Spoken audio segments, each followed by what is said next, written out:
बघा विद्यार्थी मित्रांनो, आपल्या समोर बघा दुसरा थेरम घेऊन आलो आहे बघा डिफरन्शिएशनचाच. डिफरन्शिएशनचा जो दुसरा थेरम पॅरामेट्रिक थेरम, जो बी खूप वेळा विचारला गेलेला आहे की जो किती 4 मार्कांना थेरम असेल. ते पॅरामेट्रिक थेरमचं मेन प्रूव्ह इथं असतं बघा. काय स्टेटमेंट असं येणार आपलं, काय स्टेटमेंट दिलं जाईल, if x is equal to f of t and y is equal to g of t are two differentiable functions of parameter t as such that y is differentiable function of x, then prove that, हे prove करायचंय. काय prove करायचंय, dy upon dx is equal to dy upon dt upon dx upon dt. हा theorem prove करून दाखवायचा आहे. त्याला आपण कोणता थेरम म्हणतोय, पॅरामेट्रिक थेरम. चला स्टार्ट करूया. मी तुम्हाला सांगितल्याप्रमाणे, जसं मागच्या थेरम मध्ये सांगितलं तुम्हाला बघा, मी चेन रूल मध्ये व्हेरिएबल किती आलेले आहेत, x आहे इथं, y इथं बघा, x आहे व्हेरिएबल, एक y बी दिसतोय आणि म्हणजे x y u नाही t व्हेरिएबल पॅरामीटर, म्हणजे x y आणि t तीन आलेले आहेत व्हेरिएबल. तर स्मॉल इन्क्रीमेंट पहिले डिफाइन करा. x चा small increment delta x, y ची small increment delta y, t ची स्मॉल इन्क्रीमेंट डेल्टा t. मग मी तेच म्हणतोय बघा, लेट डेल्टा x आणि डेल्टा y दोघांची इन्क्रीमेंट एक सोबत लिहूया.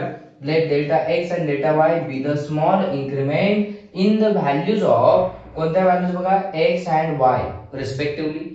दोघांची इन्क्रीमेंट झाली, पण t ची राहिली, t ची पण डिफाइन करा. Let delta t be the small increment in the value of t. t ची पण डिफाइन झाली आहे. आता पुढचा तुम्हाला काय करायचं, एकदा इन्क्रीमेंट डिफाइन झाल्या की कन्सिडरचा पार्ट खूप महत्त्वाचा. काय कन्सिडर करायचं असतं, तर तुम्हाला ऑलरेडी सांगितलं, जे प्रूव्ह करायला विचारलेलं आहे ते आहे तसंच घेणार मी, फक्त d च्या ऐवजी डेल्टा करून घ्या.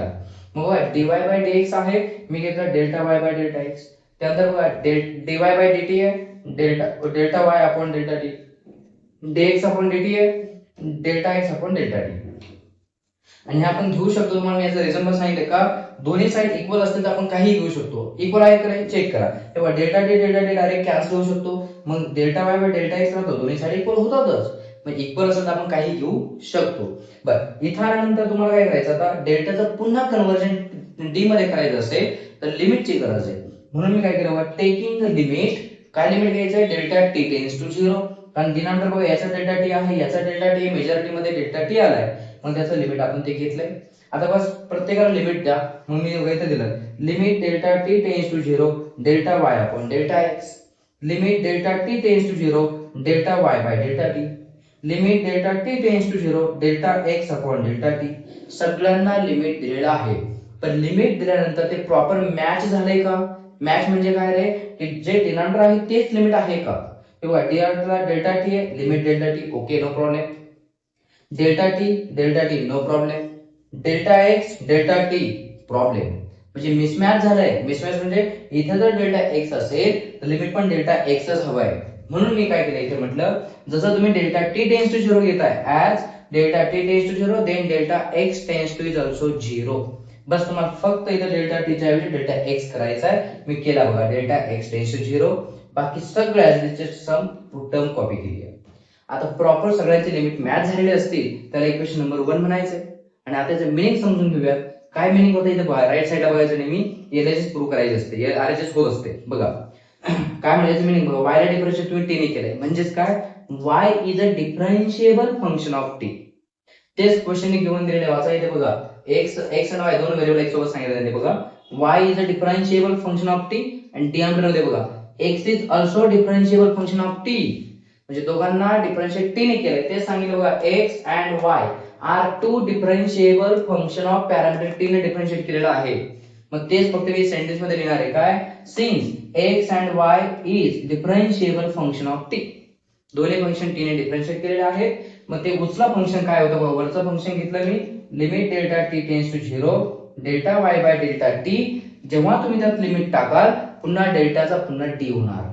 म्हणजे dy झालं बघा, डेल्टा y चा dy upon dt. Limit put केल्यानंतर जे आन्सर आले त्याला काय म्हणतो आपण, एक्झिस्ट झालाय आणि काय झाले, फायनाइट आहे. सेम डिनॉमिनेटरला पण तुम्ही घेतलाय, त्याचं पण लिमिट टाकल्यानंतर उत्तर काय, डेल्टाचं पुन्हा काय होणार, dx upon dt, exist and finite. Right hand साइडचे पूर्ण दोघांचे आन्सर मिळाल्यामुळे त्याला म्हणतो आपण काय रे, RHS is exist, right hand side is exist. मग right hand side is exist, मग then LHS is also exist and finite. मग LHS पण एक्झिस्ट होणार. LHS काय आहे बघा, तर LHS होती delta x tends to 0 delta y by delta x, ही घेतली आहे. डेल्टाचा आन्सर होणार dy अपॉन dx. झालं. आता आलेल्या सगळ्या व्हॅल्यूज काय करा, पुट इन इक्वेशन 1 मध्ये, पहिल्या इक्वेशन मध्ये टाकलं, आन्सर आलाय बघा काय रे, तर याचा पूर्ण आन्सर काढलाय आपण बघा इथे dy by dx. Right hand side मध्ये न्यूमरेटरचा आन्सर काढलाय बघा इथे dy बाय dt. डिनॉमिनेटर मध्ये बघा याचा पण आन्सर काढलाय आपण इथे dx अपॉन dt. आणि लक्षात ठेवा डिनॉमिनेटरचा आन्सर कधी 0 येता कामा नये, म्हणजे dx upon dx upon dt not equal to 0. कारण तुम्हाला माहिती आहे डिनॉमिनेटरचा आन्सर 0 आलं तर आन्सर नॉट डिफाईन मध्ये जाईल, म्हणून 0 नकोय. असा हा पॅरामेट्रिक थेरम आहे. याच्यासोबत सुद्धा 4 मार्कात थेरम डेरिव्हेटिव्हचा प्रत्येक थेरम, याच्यासोबत सुद्धा एक छोटंसं गणित अटॅच होणार. ते गणित सुद्धा तुम्हाला पॅरामेट्रिक थेरम नाही सोडवावं लागणार. चला त्याचं एक एक्झाम्पल लगेच दाखवतो बघा.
चलो आइए बच्चों, रात दिन एक करना है, पूरे रात दिन एक करना है, तो कल हमें पेपर देना है, अच्छे मार्क्स लाना है. अब हमें नहीं सोना है. याद रखो हे दिवस आपले आहेत, हे दिवस चांगले आपण एक्झाम साठी युटिलाइज केले तर आपलेच मार्क्स आहे आणि आपलेच दिवस आहे. आफ्टर एन्जॉय भी करना है एक्झाम के बाद, पहिले नाही नंतर. चला तर बघूया विद्यार्थी मित्रांनो, आपल्या समोर मी एक्झाम्पल आणलेला आहे. काय, don't take tension, only pay attention. Example proper समजून घेऊया 1 मार्कांसाठी आणि आपला एक थेरम 3 मार्कांसाठी. काय पहा, पॅरामीटर आले बघा टी, मग याला काय करायचं, डिफरन्शिएट. टी आला असेल तर डिफरन्शिएट विथ रिस्पेक्ट टू जो पॅरामीटर आहे टी, टी ने डिफरन्शिएट करा. टी ने डिफरन्शिएट केलं तर x चा डेरिव्हेटिव्ह आला dx upon dt. at square derivative काय आलं, तर a तर कोएफिशिएंट आहे तसंच राहणार आहे. t स्क्वेअर चा डेरिव्हेटिव्ह आपल्याला माहिती आहे पॉवर पुढे येतो म्हणजे 2t येणार, दॅट इज 2at. पलीकडे y चे डिफरन्शिएशन काय आहे, dy upon dt. 2a, t चा डेरिव्हेटिव्ह 1 होणार कारण विथ रिस्पेक्ट टू t ने डिफरन्शिएट घेत आहे. झालं डेरिव्हेटिव्ह. शेवटी फक्त काय, by using parametric theorem. Parametric theorem काय थेरम बघा आपला, जो ते बघा लिहिलाय मी dy by dx is equal to dy upon dt dx upon dt मग is equal to dy by dt किती मिळवणार आहे, 2a divide by dx by dt किती मिळवलाय आपण, 2at. काय काय कट झालं बघा, 2a गावाला गेले, उरला काय रे बघा फक्त 1/t. झाला आन्सर. मला वाटतं काय एवढे लेवल नसते कारण एक्झाम्पल छोटं असतं एकदम, त्यामुळे थेरम सोबत येणारच. असा हा आपला 4 मार्काचा पॅरामेट्रिक थेरम झाला. चला डेरिव्हेटिव्हचे सगळे थेरम पटपट कव्हर करूया. आता मला वाटतं आपला चेन रूल झालेला आहे, पॅरामेट्रिक झाला. आता इनव्हर्स थेरम घ्यायचा आहे, तो पुढचा